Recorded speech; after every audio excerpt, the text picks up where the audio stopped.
Now, the majorities are always going to say that contentment and fulfillment and actualization in life comes from having everything.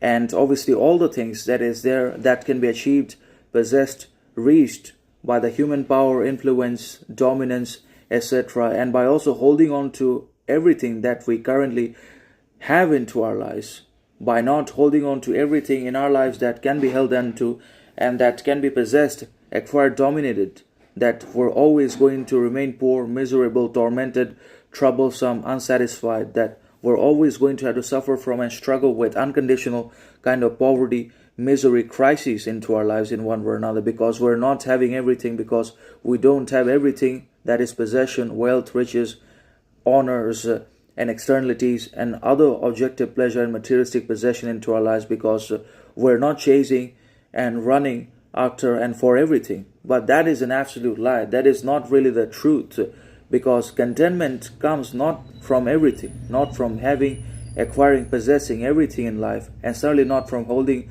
on to either does contentment, fulfillment, actualization, and self-knowledge comes.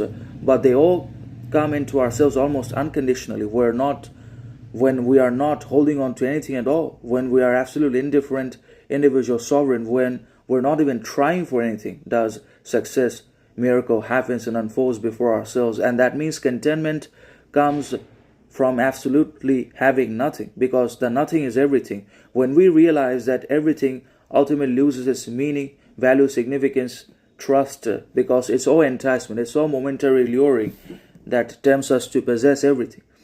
When we realize that everything is nothing, that having everything ultimately leads to anxiety, despair, frustration, and lust anyways for more, then we can shift our focus upon having nothing, because nothing is everything. When we have nothing externally to lose, or possession, wealth, riches, that is obviously transitory, worthless condition anyways, then we won't hold into anything. We won't try for anything. And in this moment of silence, indifference, and not trying, can we have everything? Can we also have absolute contentment?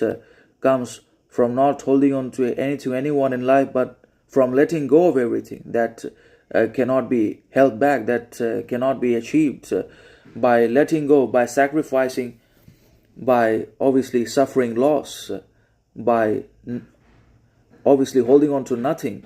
Can real, organic, absolute, and unconditional kind of fulfillment, actualization, and contentment can be reached and achieved in our lives, and not when we have everything. Because when we have everything, we have nothing. When we have nothing,